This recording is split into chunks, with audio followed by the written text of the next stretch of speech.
Everyone, आज के session में जे.आर.डी. टाटा जो कि भारत के एक महान पुरुष हैं, उनके बारे में कुछ जानने का प्रयास करेंगे और तमाम तरह की उपलब्धियां जिन्होंने अपने जीवन में हासिल किए उससे कुछ सीखने का प्रयास करेंगे।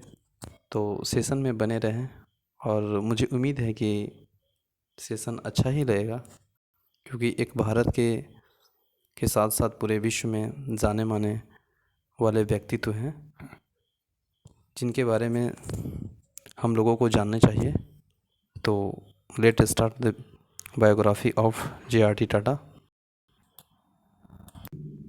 अगर बात करें जे.आर.डी. टाटा का, तो इनका जो पूरा नाम है वो जहांगीर रतन दादा भाई टाटा नाम है, जिसका जन्म 29 जुलाई 1904 में पेरिस के फ्रांस में हुआ था और इनका जो मृत्यु है वो 29 नवंबर 1993 ईस्वी के जनेवा जो कि स्विट्ज़रलैंड में हुआ था। भारत के प्रसिद्ध उद्योगपति थे और आधुनिक भारत के बुनियादी रहने वाले औद्योगिक हस्तियां में जे.आर.डी. टाटा का नाम सर्वोपरि है। मेरे कहने का मतलब है कि पूरे भारत में देखेंगे तो जितने भी औद्योगिक है, इंडस्ट्रियल है, उनमें सबसे एपिक्स पॉइंट पे इनको देखा जाता है।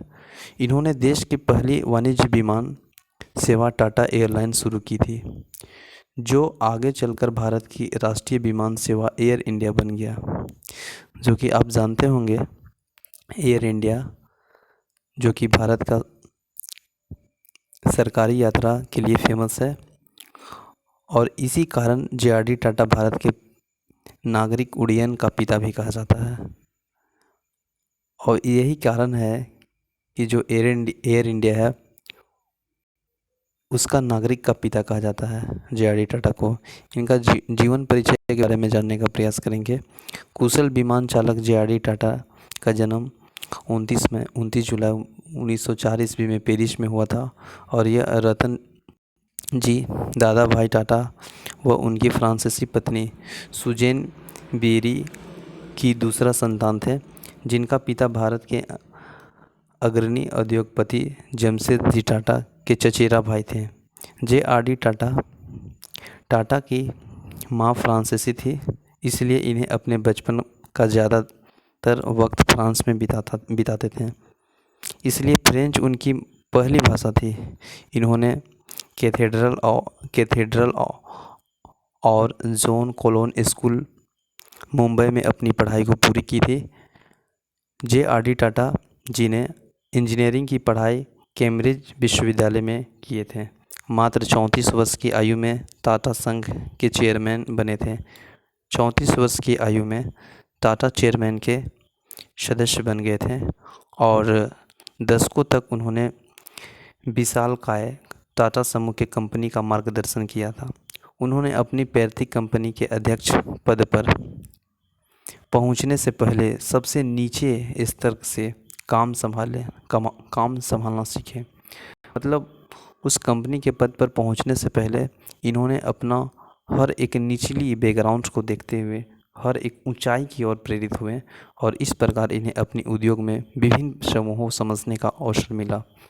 तो इसी तरह उन लोगों को समझने का आइडिया मिला, एक्सपीरियंस मिला। इसी जानकारी में वह उद्योग के विभिन्न दिशाओं में बढ़ाने का असफल हुए। जे.आर.डी. टाटा के वसूलों को बेहद पक्के व्यक्ति थे। उन्होंने व्यवहार की सफलता के साथ साथ उच्च नैतिक मानदंडों को भी कायम रखा। मतलब उन्होंने बहुत ही होनेस्टी से अपनी सफलता के साथ साथ उच्च नैतिक और मानदंडों को भी कायम रखा। उनकी अध्यक्षता में टाटा समूह ने नई बुलंदियां को छुआ और उनके काल में टाटा समूह की कंपनी की संख्या 15 से बढ़कर 100 से ज़्यादा हो गई। साथ ही टाटा समूह के परिसंपत्ति 62 करोड़ से बढ़कर 10,000 करोड़ की हो गई थी। प्रथम पायलट अगर बात करें तो आप जानते हैं जे.आर.डी. टाटा ही लाइसेंस लेने वाले प्रथम व्यक्ति थे। जे.आर.डी. टाटा भारत के प्रथम लाइसेंस प्राप्त करने वाला व्यक्ति थे। जीवन के आरंभिक दिनों में वह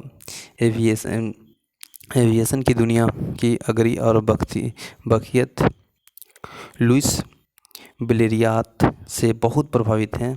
इसी वजह से उन्होंने उसे करियर के रूप में अपनाया और 10 फरवरी 1929 को जे.आर.डी. टाटा पायलट के लाइसेंस प्राप्त किए और यह पहला मौका था जब भारत किसी भी व्यक्ति को पायलट लाइसेंस जारी किया था।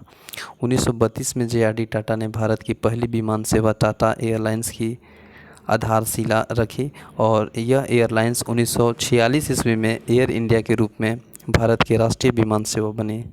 ठीक है, जे.आर.डी. टाटा के देखेंगे टाटा एंड मतलब सन्स में चेयरमैन। जे.आर.डी. टाटा 1925 ईस्वी में टाटा एंड सन्स के एक अपेंडिक्स के रूप में भर्ती हुए। इस कार्य के लिए उन्हें पैसे भी नहीं मिलते थे। 1938 में जब वो मात्र 34 वर्ष की थे तो उन्हें भारत के सबसे बड़े industrial group Tata and Sons के चेयरमैन चुन लिया गया था। टाटा दशकों तक इस पद पर बने रहे और इस कार्यकाल में उन्होंने न केवल टाटा एंड सन्स को भारतीय उद्योग जगत का सिरमौर बनाया बल्कि भारत की आर्थिक समृद्धि की रूपरेखा भी तैयार की है। जन कल्याण कार्य देखेंगे जे.आर.डी. टाटा के बारे में। अगर जे.आर.डी. टाटा के नेतृत्व में टाटा ग्रुप टोटल एसेट में 100 मिलियन यूएस डॉलर से बढ़कर 5 मिलियन यूएस डॉलर तक पहुंच गया था। जब इन्होंने टाटा समूह के नेतृत्व संभाला था तब इनके साथ 14 कंपनियां जुड़ी थी, लेकिन जब 26 जुलाई 1988 में इन्होंने पद छोड़ा तब 95 कंपनियां इस समूह का हिस्सा बन चुकी थी। टाटा का दखल एविएशन और उद्योग तक सीमित नहीं था, जन कल्याण में भी उन्होंने महत्वपूर्ण भूमिका निभाई थी।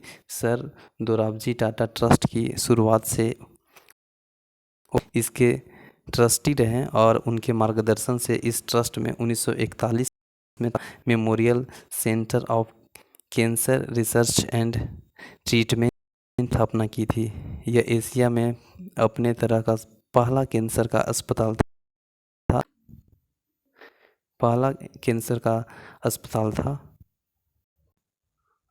था। उन्होंने भारत के शिक्षा के आधारभूत ढांचे को विकसित करने में भी अहम भूमिका निभाई है। उन्होंने टाटा इंस्टीट्यूट ऑफ सोशल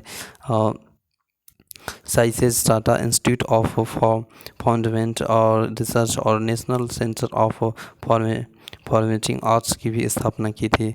आदर्श व्यक्ति, अगर जे.आर.डी. टाटा उन चंद लोगों में से एक हैं जिन्होंने भारतीय उद्योगों के ढांचा खड़ा करने में अपनी अहम भूमिका निभाई है। इन दिनों जबकि उद्योगपति द्वारा नेताओं और मंत्रियों में रिश्वत देने की चर्चे अक्सर सुनाई देते हैं, जे.आर.डी. टाटा के मूल्य और उनकी नैतिकता बहुत ही प्रासंगिक हो जाते हैं। जो जे.आर.डी. टाटा के अपने नैतिक मूल्य और उच्च आदर्श के लिए उद्योग जगत के मशहूर थे। उन्होंने कभी भी राजनीतिज्ञों के रिश्वत देने का, काला बाजारी का पक्ष नहीं लिया और वे इसमें हमेशा दूर रहे। पुरस्कार की अगर बात करें तो जे.आर.डी. टाटा का योगदानों के कारण उन्हें दुनिया भर में तमाम पुरस्कार को नवाजा गया। 1954 में फ्रांस में उन्हें अपने सर्वोच्च नागरिकता पुरस्कार लीजन ऑफ द ऑनर से नवाजा गया। 1957 में भारत सरकार ने उन्हें पद्म विभूषण से अलंकृत किया और 1988 में उन्हें गुगेनहेम मेडल फॉर एविएशन प्रदान किया गया और 1992 में भारत सरकार ने अपने इस सपूत को देश के अलंकरण भारत रत्न से भी सम्मानित किया। और उसी वर्ष संयुक्त राष्ट्र संघ ने भारत में जनसंख्या नियंत्रण में अहम योगदान देने के लिए यूनाइटेड नेशन पॉपुलेशन अवार्ड से भी सम्मानित किया गया। इनका अगर मृत्यु के बारे में जानेंगे तो इनके संस्थाओं और विश्वविद्यालयों द्वारा सम्मानित जे.आर.डी. टाटा 89 वर्ष की आयु में वर्ष 29 नवंबर 1993 ईस्वी को जेनेवा, जो कि स्विट्ज़रलैंड में है, वहीं पे इनका निधन हो गया था और इनकी मृत्यु पर संसद ने अपनी कार्यवाही स्थगित कर दी थी। और यह एक ऐसा सम्मान था जो कि आमतौर पर केवल सांसदों को ही नसीब होता है और मरणोपरांत इन्हें पेरिस में दफनाया गया था। तो आई होप आप इनके बारे में कुछ नया सीखने का मौका मिला होगा। और ये एक महान पुरुष थे। अगर बात करें भारतीय महापुरुषों में से तो इसके बारे में जानने की कुछ मौका मिला, तो अच्छा लगा होगा तो शेयर करें। और thank you for watching this session. जय हिंद।